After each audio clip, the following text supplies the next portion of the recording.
കർണാടകയിൽ മുഖ്യമന്ത്രി ഡി.കെ. ശിവകുമാറും 10 മന്ത്രിമാരും ഇന്ന് സത്യപ്രതിജ്ഞ ചെയ്ത് അധികാരമേൽക്കും. വൈകിട്ട് 4:15-നാണ് ചടങ്ങ്. മലയാളികളായ കെ.ജെ. ജോർജും യു.ടി. ഖാദറുമാണ് മന്ത്രിസഭയിൽ ഇടം പിടിച്ച പ്രമുഖർ.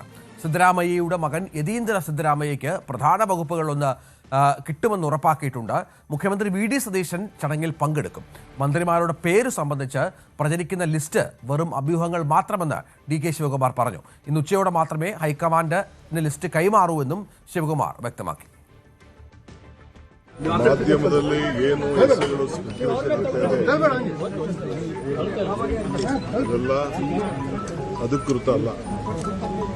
ನಾಳೆ 10 ಗಂಟೆ ಮೇಲೆ 10 ಗಂಟೆನೂ ಮಧ್ಯಾಹ್ನ ನನಗೆ ಹೆಸರನ್ನ ದೆಹಲಿಯವರು ಕಳಿಸ್ಕೊಡ್ತಾರೆ.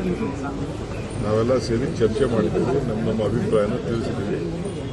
ಅಂತಿಮ ತೀರ್ಮಾನ ದೆಹಲಿಯವರು ಮಾಡಿ ನನಗೆ ಕಳಿಸ್ಕೊಡ್ತಾರೆ. ಆಮೇಲೆ ನಾನು ರಾಜಭವನ್ಗೆ ಪಟ್ಟಿಯನ್ನು ಕಳಿಸ್ಕೊಡ್ತೇನೆ. ಇಷ್ಟು ಮಾತ್ರ ಹೇಳಲಿಕ್ಕೆ ಬಯಸ್ತೇನೆ. മുഖ്യമന്ത്രി സ്ഥാനം ഒഴി സിദ്ധരാമയ്യയെ പ്രവർത്തക സമിതി അംഗമാക്കിയുള്ള തീരുമാനം കൂടി കോൺഗ്രസ് ഹൈക്കമാൻഡ് കൈക്കൊണ്ടിട്ടുണ്ട്. ടി ജി സജിത്ത് വിവരങ്ങളുമായി ചേരും. സജിത്ത്, ഇപ്പോഴും മന്ത്രിമാരുടെ വകുപ്പുകൾ സംബന്ധിച്ച് ആരൊക്കെ മന്ത്രിമാരാകുമെന്നത് സംബന്ധിച്ചുള്ള ആശയക്കുഴപ്പം നിലനിൽക്കുന്നുണ്ടോ? ഈ സിദ്ധരാമയ്യെ അനുനയിപ്പിക്കാനായിട്ടുണ്ടോ? എന്താണ് പ്രതീക്ഷിക്കേണ്ടത് വൈകിട്ട്?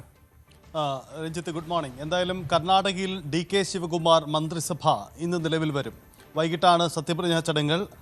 കേരള മുഖ്യമന്ത്രി അടക്കമുള്ളവർ പങ്കെടുക്കുന്നുണ്ട്. പരമാവധി കോൺഗ്രസ് മുഖ്യമന്ത്രിമാർ ഒപ്പം തന്നെ മറ്റ് പ്രധാനപ്പെട്ട ഇന്ത്യ ബ്ലോക്ക് നേതാക്കളെയൊക്കെ എത്തിക്കാനാണ് ലക്ഷ്യമിടുന്നത്. കോൺഗ്രസിലെ കർണാടകയിലെ ഈ മാറ്റം ഒരു വലിയ തുടക്കം. ഇതൊക്കെയാണ് കോൺഗ്രസിൻ്റെ അവകാശവാദം.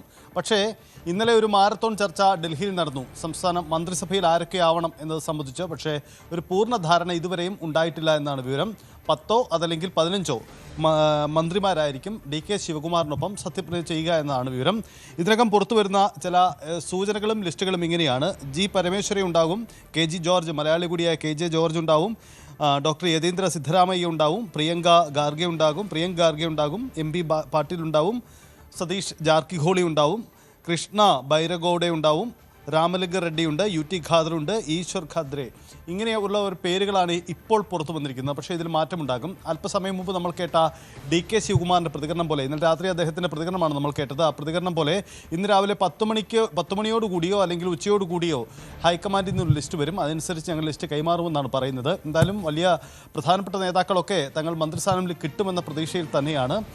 സിദ്ധരാമയ്യയെ ഇന്നലെ തന്നെ അടിയന്തരമായി AICC വാർത്താക്കുറിപ്പ് പുറത്തിറക്കി അദ്ദേഹത്തെ വർക്കിംഗ് കമ്മിറ്റിയിൽ ഉൾപ്പെടുത്തിയിട്ടുണ്ട്.